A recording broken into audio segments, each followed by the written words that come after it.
सो one piece chapter number 1140 के translations आ चुके हैं और इस वाले चैप्टर के अंदर ओडा सेंसे ने जो गबान हाइप हमारे को दिखाई है वो बहुत ही ज्यादा क्रेजी है। इट्स लाइक कि हमारा बेस लूफी भाई गबान का कुछ भी नहीं कर पा रहा और जिसके बाद सारे के सारे लोग लड़ना स्टार्ट हो चुके हैं कि भाई क्या चल रहा है ये। और जो भी हुआ इस चैप्टर के अंदर वो सब धमाकेदार है। मैं तुम्हें A to Z break down करके दूंगा कि इस वाले चैप्टर के अंदर क्या हुआ। बट उससे पहले जो 65% लोग मेरे चैनल को सब्सक्राइब नहीं करके चल रहे भाई, अब तुम्हारी बारी है, मेरे को सपोर्ट दिखाने का टाइम है। तुम देखते हो तो जरूर भाई सब्सक्राइब किया करो, तो कर लो यार। और सब्सक्राइब करना तुम्हारे लिए बिल्कुल फ्री है। काफी सारे लोगों को मेरी वीडियोस का नोटिफिकेशन भी नहीं जा रहा, तो भाई ऐसा करो एक बार जो नोटिफिकेशन बेल है उसको बंद करके दोबारा ऑन कर लो, तो कई बार ये वाली प्रॉब्लम रिजॉल्व हो जाती है। वन पीस चैप्टर नंबर 1140 का नाम होने वाला है सुपर या स्कॉपर गबान। और तुम्हें पता है भाई हमारा जो माउंटेन ईटर्स है, जो बहुत तगड़े माउंटेन्स को काट चुका है, पी चुका है, वो बड़ा तगड़ा जलवा दिखाने वाला भाई अपना इस चैप्टर के अंदर। चलो चैप्टर को स्टार्ट करते हैं। और इस वाले चैप्टर की कवर स्टोरी बाकी चैप्टर से ज्यादा इंटरेस्टिंग आई है। हुज हू के बेस के अंदर हुज हू ने भाई जो उल्टी है उसको टांग दिया एक बोर्ड के ऊपर, जिसके ऊपर वो ताना लगाते हैं ना जैसे हम, तो भाई चक्कू फेंक के मार रहा है उल्टी के ऊपर। और पेज 1 को इन्होंने साइड में दबोच रखा है। यहाँ पे उल्टी की जो सिचुएशन है वो बहुत ही ज्यादा खराब है। वो हुज हू को वार्निंग दे रही है कि अगर उसके भाई को कुछ हुआ तो हुज हू का कुत्ता भर देगी वो फिर। और पिछले चैप्टर का जहाँ पे एंड हुआ था भाई, जहाँ पे गबान ने लूफी को बोला था कि अगर तेरे को चाबी चाहिए तो भिड़ मेरे से, और वही वाली चीज को सुन के रोड भाई इस टाइम पे शॉक्ड है कि लड़ना क्यों है भाई। और लूफी भी यहाँ पे यही बोलता है कि मैं एक बूढ़े आदमी से क्यों भिड़ू भाई, चाबी दे मेरे को यार, मैटर खत्म कर, क्यों लड़ना है भाई तेरे से। बट यहाँ पे गबान लूफी को बार बार छेड़ रहा होता है कि भाई तेरे को चुरानी पड़ेगी ये। और लूफी वहां पे गुस्से में जाके बोलता है बुढ़ा हुआ अंकल तू रुक, मैं आई गया। यहाँ पे जोरो एक बात को याद कर रहा होता है, जहाँ पे कॉलन ने इनको बताया था कि जो उसके फादर है वो एक बहुत ही स्ट्रॉन्ग पायरेट है और जो ओल्ड जायंट्स हैं उन तक को हराने का मादा रखते हैं, तो तुम समझ सकते हो वो काफी ज्यादा स्ट्रॉन्ग है। ये कॉलन ने बताया था इनको। और लूफी यहाँ पे अपना फर्स्ट अटेम्प्ट देता है, जहाँ पे लूफी नॉर्मली अपने हाथ को स्ट्रेच करके चाबी छीनने की कोशिश करता है गबान से, बट गबान भी लाइक इतना इजीली, और गबान फटाफट से चाबी अपने दूसरे हाथ में ले आता है, जिसको देख के लूफी भी लाइक भाई क्या कर रहा है ये। फिर लूफी अपने हाथ को स्ट्रेच रखते हुए भाई काफी बार इधर उधर अपने हाथ को करने की कोशिश करता है, बट गबान भाई चाबी के साथ खेल रहा है। इट्स लाइक लूफी उससे चाबी नहीं ले पा रहा भाई। तो लूफी भी बोल देता है भाई बुड्ढे तेरे साथ दिक्कत क्या है भाई, चाबी दे दे यार मेरे को, भाई मेरे को लोकी को खोलना है अंकल जी, मेरे पास टाइम नहीं है इतना। बट गबान भी लाइक भाई चोरी कर लेना फिर। और यहाँ पे लूफी बोलता है जैसी तेरी मर्जी। लूफी दोबारा से उसके ऊपर अटैक करने की कोशिश करता है, बट भाई गबान हवा में जा चुका है और वो चाबी को एक वेपन की तरह लूफी के ऊपर यूज करने वाला है। बट लूफी देखता है भाई इसने चाबी के ऊपर हाकी ले आया, और यहाँ पे चाबी के अंदर से भाई तुम ये लगा लो हाकी निकल रही है। तो भाई गबान ने शो तो करना स्टार्ट कर दिया भाई अपना खेल, और भाई गबान दे के चाबी मारता है लूफी के ऊपर, और वहां पे जो भी होता है भाई वो सब टूट फूट चुका है। नाम ही भी शॉक्ड है कि भाई कितना स्ट्रॉन्ग है ये, और लूफी को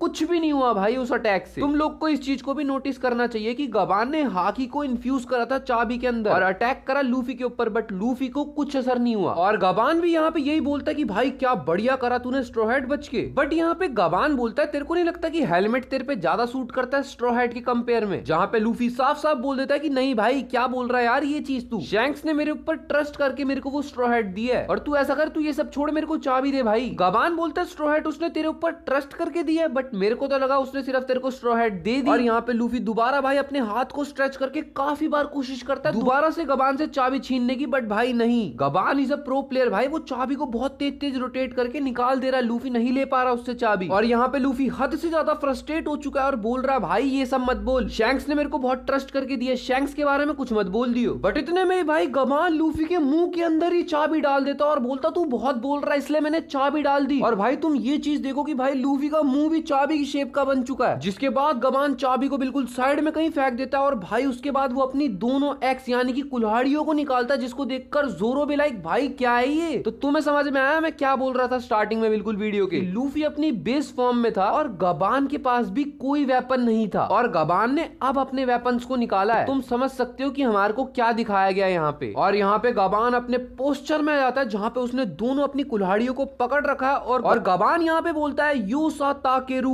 आर्मी ऑफ द ब्रेव, जिसके बाद लूफी भाई बिल्कुल शॉक्ड हो चुका भाई, इतना लगा लो तुम, वो घबरा चुका एक तरीके से, और गबान भाई अटैक करने वाला है लूफी के ऊपर। यहाँ पे जोरों तक चिल्ला के बोल रहा है कि लूफी बच भाई, बहुत ही गंदा अटैक है। और यहाँ पे गबान अपने अटैक को यूज करता है भाई, वो अपनी दोनों कुल्हाड़ियों से एक तरीके से स्विंग करता है 2-3 बारी, जिसके बाद काफी सारी स्लैशेस निकलती हैं। और तुम ये लगा लो एल्बाफ का जो मेन कासल है उसके बाहर जो पिलर हमें दिखता है भाई वो पूरा का पूरा उड़ चुका है और उसमें से एक स्लैश को तो लूफी ने डॉज कर दिया था, दूसरी वाली को रोकने के लिए जोरो को आना पड़ गया बीच में, बट जोरो भाई रोक देता है स्लैश और यहाँ पे गबान देख के यही बोल रहा है कि भाई हाँ क्रू तो अच्छा है इसका काफी। भाई रोड और नामी तो बिल्कुल सदमे में जा चुके हैं कि क्या चल रहा है भाई। और जिसके बाद लूफी ने अपना गियर 5 का फॉर्म ले लिया और भाई और जोरो भी भाई अपने 3 स्वॉर्डेड स्टाइल अटैक यूज करने के लिए तैयार हो चुका है। और तुम ये लगा लो भाई गबान ने इन दोनों को मजबूर कर दिया। लूफी बोल रहा है जोरो को कि चल भाई मिलके अटैक करते हैं और जोरो भी बिल्कुल रेडी है भाई। यहाँ पे गबान देखता है कि लूफी का जो गियर 5 फॉर्म है भाई वो उसमें आ चुका है और गबान बोलता है जैसा मैंने सुना था इसका फॉर्म व्हाइट ही है, जहाँ पे हम देख सकते हैं कि लूफी के हाथ में जो एक्स है भाई वो तक व्हाइट हो चुका है और वो पूरा का पूरा व्हाइट हो चुका है। जो उसका हेलमेट था वो सब भाई जो भी कलर में था सबका सब व्हाइट हो चुका है और वो जो कासल का पिलर गबान ने काटा था वो भाई बाहर गिर जाता है, जिसके बाद काफी डिस्ट्रक्शन दिखाया गया वहां भी। यहाँ पे जोरो और लूफी एक साथ अटैक करने जा रहे हैं और बोल रहे हैं कि अपने आप को रेडी कर ले, जिसके बाद भाई गबान ने एब्सोल्यूट सिनेमा वाला पोस्ट ले लिया कि भाई ये दोनों आ गए हैं और जिसके बाद लूफी और जोरो को अपने अटैक्स को डाइवर्ट करना पड़ जाता है साइड में। जोरो बोलता है भाई क्या मजाक चल रहा है अंकल जी यहाँ पे, और यहाँ पे गबान बोलता है मैं तो बस मजाक कर रहा था यार, और लूफी बोलता है तू हमारे को मारने की कोशिश कर रहा था, हम इसको मजाक में ले भाई। और यहाँ पे गबान बोलता है चाबी तुम्हारी हुई, जिसके बाद लूफी गियर 5 फॉर्म में देखता है कि भाई चाबी उसके पीछे ही पड़ी हुई है। यहाँ पे रोड इनको बताने ही वाला होता है कि ये ओल्ड मैन है कौन, बट भाई गबान रोक देता है और बोलता है रोड तू रुक जा। और भाई यहाँ पे गबान अपनी जो कासा हैट है उसको और जो वो जैकेट वगैरह डाल के घूम रहा था उसको वापस ले चुका है। और यहाँ पे गबान बोलता है जब तक एल्बाफ सेफ है और जब तुम एल्बाफ को छोड़ के जाने वाले होगे एक बार मेरे से मिलके जरूर जाना। और यहाँ पे लूफी वगैरह यही बोल रहे होते हैं कि भाई हम इसको वापस मिलने क्यों आएंगे, हमें नहीं मिलना भाई इस अंकल से। और यहाँ पे लूफी यही बोल रहा होता है कि हाँ इडियट हम नहीं वापस आने वाले और हमारे को चाबी का रास्ता बताने के लिए थैंक यू। बट यहाँ पे हमारे को गबान का और शैंक्स का एक छोटा सा फ्लैशबैक दिखाया जाता है जहाँ पे गबान और शैंक्स आपस में कन्वर्सेशन कर रहे होते हैं और गबान बोलता है तू ये चीज बोल रहा है कि तू लूफी पे ट्रस्ट कर लियो, बस शैंक्स तेरे इतना बोलने से मैं तेरे पे ट्रस्ट कर लूं और उसको चाबी दे दूं। बट यहाँ पे शैंक्स गबान को बोलता है चलो जो आपका मन में आए वो करो भाई। और यहाँ पे गबान ने भी अपने मन की पूरी कर ली, उसने लूफी का टेस्ट ले लिया और लूफी उसमें पास हो चुका है, मतलब उसके पास एक बढ़िया क्रूमेट है। ये देखना था क्या, या फिर ये देखना था कि हाँ ये वही लूफी है जिसके पास गियर 5 है, या फिर जो होली नाइट्स आए हैं इस टाइम पे भाई उनके लिए यहाँ पे से गबान निकल रहा है फटाफट। आई डोंट नो भाई, देखते हैं स्टोरी में आगे क्या होने वाला है। यहाँ पे सीन आता है स्कूल की तरफ, जो एल्बाफ के अंदर हमने स्कूल देखा था और वहां पे बच्चे तेज की चिल्ला रहे होते हैं सेंसे एक बार देखो यार जरा। टीचर यहाँ पे परेशान है कि भाई क्या हो गया, बट यहाँ पे जो एल्बाफ के किड्स है वो बता रहे हैं कोई एक बर्ड जा रहा है और ये वही बर्ड देख पा रहे हैं जिसके ऊपर शैमरॉक और गन को उड़ रहे हैं। बट यहाँ पे बच्चों को तो दिख जाता है बट टीचर को नहीं दिखता। टीचर बोलती है क्या है ये, और क्योंकि सीन आया था स्कूल की तरफ जो कि सन वर्ल्ड के अंदर है तो ये बोलते हैं कि भाई गन को बोलते हैं यहाँ पे स्कूल भी है तो इससे तो हमारी चीजें और ज्यादा आसान हो गई। तो गन को बोलते हैं ठीक है मैं उनको समन करती हूँ, जिसके बाद वो अपने हाथ को आगे करती है और वही जादुई चक्र जिसके अंदर से एक एक करके प्रेजेंट होते हैं गन को उन्हीं के ऊपर हाथ करके कुछ बुला रही होती है, जिसके बाद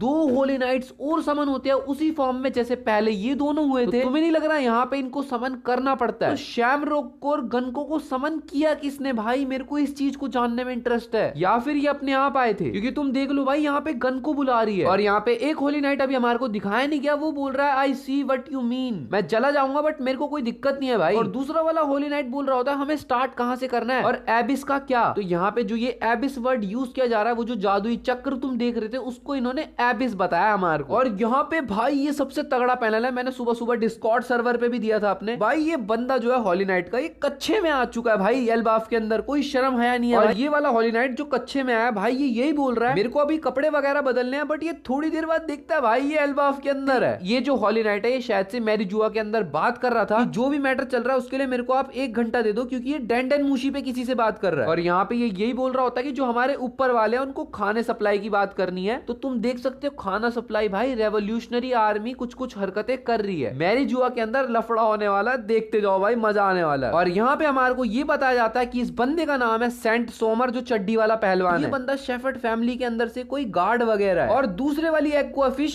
अबे ये क्या छिपकली सी भेज दी। और जो दूसरा वाला होली नाइट है जिसके मुंह के अंदर से मछली, घोड़ी मछली क्या बना रखा है भाई, ये किरीन फॉर्म वाला। बट भाई ये बात है इसका फ्रूट जो है वो अवेकंड है भाई, व्हाइट कलर के जो क्लाउड्स है वो बन रहे हैं भाई इसके डेविल फ्रूट के अंदर। तो हाँ भाई ये अवेकंड लग रहा है। और यहाँ पे ये होली नाइट वाला बंदा बोलता है ओ भाई ये तो डिजास्टर है। और ये बंदा इतना फुद्दू है, ये बोल रहा है मैं लेट हो जाऊंगा, इस टाइम पे एल्बाफ के अंदर आ चुका है। और ये बोल रहा है अबे यार मैं सो गया था, मैं भूल गया जाना कहाँ था भाई, इसको ऑर्डर मिला था इसको एल्बाफ जाना और ये भूल गया इसको एल्बाफ जाना भाई। खैर इसका नाम हमारे को बताया गया कि ये है सेंट किलिंगम और ये एक होली नाइट है और ये एक गार्ड है लिमोशी फैमिली से, जैसे पुराना वाला जुपिटर की फैमिली का था, वही जंगली सैंडवर्म की, ये भी किसी फैमिली का गार्ड वगैरह है। और यहाँ पे गन को उस चड्डी वाले अंकल को देख के शर्मा चुकी है भाई मुंह, और यहाँ पे गन को चड्डी वाले अंकल को देखकर भाई मुंह अपना उधर कर चुकी है। जिसके बाद सेंट सोमर को लग रहा है वो अभी भी अपने घर के अंदर है और बोल रहा है गन को तुम यहाँ पे क्या करने आई हो मेरे घर पे, और शैमरॉक को भी अपने साथ लाई हो। गन को ने तो अपना मुंह इधर कर रखा है, बट जिसके बाद भाई गन को बताते तुम दोनों एल्बाफ के अंदर हो। भाई इन दोनों के शॉकिंग रिएक्शंस देख के हंसी तो आएगी तुम्हारे को, और ये बोलती है भाई एल्बाफ के अंदर। जिसके बाद सेंट सोमर अपनी चेयर से उठता है और बोलता है भाई यू समन्ड मी, तुमने मेरे को बुला लिया, मैं चेयर के ऊपर बैठा हुआ था, तुम्हारे अंदर सेंस वगैरह नहीं है क्या भाई, पूछ तो लेते मेरे को बुला रहे हो, सही तो चड्डे में बैठा हूँ और बुला लिया भाई। और जो दूसरे वाला होली नाइट है वो बोलता है अच्छा तो ये है लैंड ऑफ जायंट्स, भाई बहुत बड़ी बड़ी चीजें है यहाँ पे तो। बट शैमरॉक और गनको की कंपेयर में जो दोनों होली नाइट्स आए हैं उनका साइज काफी ज्यादा बड़ा है, लाइक दिखने में वो बहुत बड़े लग रहे हैं। तो ऐसा तो नहीं है इनको इसीलिए बुलाया गया ताकि जो एल्बाफ के जायंट्स है वो ज्यादा वो ना कर पाए शक वगैरह। जिसके बाद शैमरॉक बोलता है एक बात बताओ, मैंने तो तुम में से एक को बुलाया था, तुम दोनों क्यों आ गए बेटा। तो यहाँ पे ये मछली और घोड़ा है, ये क्या है भाई मेरे को नहीं पता। ये वाला होली नाइट बोलता है कैप्टन हम आपको वापस लेने आए, ये ऊपर वाले जो हमारे रैंक के बंदे हैं उनका ऑर्डर है। और यहाँ पे सेंट सोमर बोलता है इसीलिए हम लोग यहाँ पे जमा हुए हैं दोनों के दोनों। और यहाँ पे सेंट सोमर बोलता है कि जो मैरिज हुआ है वो बहुत ही क्रिटिकल सिचुएशन से गुजर रहा है, और ये बात हमारे को पहले भी बताई गई थी कि सेलेस्टियल ड्रैगन जो है वो भुखमंगे मर रहे हैं, खाना वगैरह कुछ भी नहीं मिल रहा। और हमारे को पीछे ये भी शायद से कोई हिंट दिए गए थे, जहां तक मेरे को याद आ रहा है ये रेवोल्यूशनरी आर्मी का काम है सारा का सारा। और यहाँ पे ये शैमरॉक को यही बोल रहे हैं कि आपका मैरिज हुआ में जाना बहुत ज्यादा जरूरी है। और यहाँ पे सेंट सोमर बोलता है ये तो बताओ यहाँ पे मिशन की डिटेल्स क्या है, हमें करना क्या है ऐसी कंट्री में जिसको हम रिकॉग्नाइज भी नहीं कर पा रहे। तो इसका मतलब ये पहले तो नहीं आए भाई एल्बा। और यहाँ पे ये होली नाइट बहुत ही इंपॉर्टेंट चीज बोलता है कि क्या तुमने हमारे को यहाँ पे बुलाया सिर्फ हराल्ड की ग्रेव के ऊपर विजिट करने, कहीं ऐसा तो नहीं था कि किंग हराल्ड गवर्नमेंट का कुत्ता बन चुका था और वो डेविल फ्रूट बेचने वाला था गवर्नमेंट को। तो यहाँ पे सेंट सोमर बोलता है ऑल राइट अंडरस्टूड भाई, जो तुम्हारा प्लान है वो ये है कि हम यहाँ पे बच्चों को उठाएंगे और मैरिज हुआ के अंदर ले जाएंगे, और क्योंकि वो एल्बाफ के बच्चे हैं यानी कि यहाँ की शान, तो वो जरूर हमारे से डील वगैरह तो करेंगे ही भाई, इनके बच्चे हैं यार ये। जो वो घोड़े और मछली वाला होली नाइट है वो बोलता है भाई देखो जिनकी बॉडी पर कोई मार्क वगैरह होता है वही जा सकते हैं भाई उस जादुई गोले के अंदर से, हर कोई नहीं जा सकता, तो इनको तो हमारे को शिप से लेके जाना पड़ेगा। और जिसके बाद गन को बोलती है यार ये बंदा अगर तेरी एबिलिटी से हम सोचे, बट जिसके बाद शैमरॉक बोलता है चलो भाई फिर इस चीज को एक गेम के अंदर कन्वर्ट कर देते हैं। और जिसके बाद हर किसी को यहाँ पे यही लग रहा है कि ये लोग यहाँ पे बनाना चाह रहे हैं गॉड वैली 2.2, बट क्या ऐसा हो सकता है? इस चीज के ऊपर तुम्हारा क्या ओपिनियन है भाई, कमेंट करके जरूर बताना। और नेक्स्ट वीक कोई भी ब्रेक नहीं है, तो जो होली नाइट चड्डी पहलवान जो यहाँ पे आया था चड्डी के अंदर, शैमरॉक के चले जाने के बाद मेरे हिसाब से होली नाइट्स को एल्बाफ के अंदर वही लीड करने वाला है, क्योंकि वो कैप्टन टाइप दिखाया गया है ऐसे। और जिस तरीके से सेंट सोमर वही चड्डी वाले बंदे ने बोला कि जो किंग हराल्ड है उनकी ग्रेव के ऊपर विजिट करने आया है क्या हम, तो ऐसा नहीं लग रहा कि किंग हराल्ड भाई गवर्नमेंट का बंदा है, नहीं तो होली नाइट्स वाले ये क्यों बोलेंगे कि भाई हम किंग हराल्ड की ग्रेव के ऊपर आए। और भाई गबान की जो हाकी है वो बहुत ही पावरफुल दिखाई गई है, और जिस तरीके से हमारे को दिखाया गया कि फाइट में क्या चल रहा है, मेरे हिसाब से भाई यहाँ पे एक और टाइम स्किप हो सकता है, टाइम स्किप नहीं तो भाई ट्रेनिंग सेशन तो मेरे हिसाब से पक्का हो सकता है। सारे लड़ रहे हैं कि भाई गबान ने लूफी को पेल दिया, जबकि लूफी अपनी बेस फॉर्म में था, लूफी बेस फॉर्म में कुछ नहीं कर पा रहा। तो मेरे हिसाब से लूफी बार बार बोल रहा था कि ओल्ड मैन आपसे भिड़ना क्यों है, तो हो सकता है लूफी भी भाई देखो लूफी भी हल्के में ले रहा हो, क्योंकि तुमने देखा भी उसके रिएक्शन ऐसे थे लाइक वो छीन रहा है बस मजे मजे में। और जब गबान ने अपना वही स्लैशेस वाला अटैक यूज किया तो उसके बाद लूफी को लगा कि नहीं भाई अब ये सिचुएशन आउट ऑफ कंट्रोल जा रही है, तो लूफी ने तब गियर 5 का यूज करने की कोशिश करी। तो मेरे हिसाब से इसके ऊपर कोई लड़ाई वगैरह नहीं बनानी चाहिए, गबान भी मजे ले रहा था और लूफी भी कोई इतना ज्यादा सीरियस मेरे को नहीं लगा शुरुआत। लूफी बाद में सीरियस हुआ जब गियर 5 का यूज किया उसने, वो भी तब जब गबान ने अपनी एक्स को यूज किया। और भाई मैंने तो इस चीज को अब नोटिस किया कि भाई गबान ने जब अपनी कुल्हाड़ियों से स्लैश अटैक को यूज किया, जब उसके बाद जब जो कासल है उसका जो पिलर गिर गया था, कासल के पिलर को गिरते हुए दिखाया गया तो उसके पीछे भाई जो बादल था वो तक कट गया भाई। दिस इज क्रेजी भाई, बहुत तगड़ी गबान हाइप दिखाई है भाई। और ये पावर स्केलिंग के चक्कर में हम लोग ये चीज भूल गए कि भाई जो सबसे इंपॉर्टेंट चीज है, जो हम सब लोग ये जानना चाह रहे थे कि ये जो गोरोस से और ये जो होली नाइट से ट्रैवल कैसे करते हैं, हमारे को ये बता दिया गया कि ये एबिस के थ्रू ट्रैवल करते हैं। बट यहाँ पे उनमें से एक होली नाइट ने एक बहुत ही इंपॉर्टेंट चीज बोली, जिसकी बॉडी पर एक मार्क टाइप का होता है, वही इसमें से ट्रैवल कर सकता है। जब ये लोग जो बच्चे हैं उनको शिप में से लेके जाने की तैयारी कर रहे हैं, तो वो मार्क जो है क्या वो ईमू की दी गई कोई पावर है या फिर वो कहां से आई पावर है भाई, लाइक वो कोई लेजेंडरी पावर है या कोई डिमोनिक पावर है, ये भी तो हमारे को बताना चाहिए। और भाई एल्बाफ वाली जो आर्क है ये तो गॉड डी उसोप की होने वाली थी ना भाई, उसोप तो दिख ही नहीं रहा मेरे को कहीं पे भाई। गबान, शैमरॉक, लोकी, लूफी, सांजी, जोरो, भाई उसोप का क्या हो गया? उसोप तो भाई सच में बिल्कुल गायब हो चुका है। बट एल्बाफ चाहे उसोप अपने आप को जायंट वॉरियर घोषित करवा सकता है भाई। तो चलो इस वाली वीडियो को यहीं पे एंड करते हैं। आई होप तुम लोग को ये वीडियो पसंद आई होगी और अगले हफ्ते में कोई ब्रेक नहीं है, इस चीज को याद रखना। तो वीडियो को यहीं पे एंड करते हैं। पसंद आई हो लाइक कर देना, चैनल पे नए हो सब्सक्राइब कर देना। मिलते हैं नेक्स्ट वीडियो में, तब तक के लिए बाय बाय।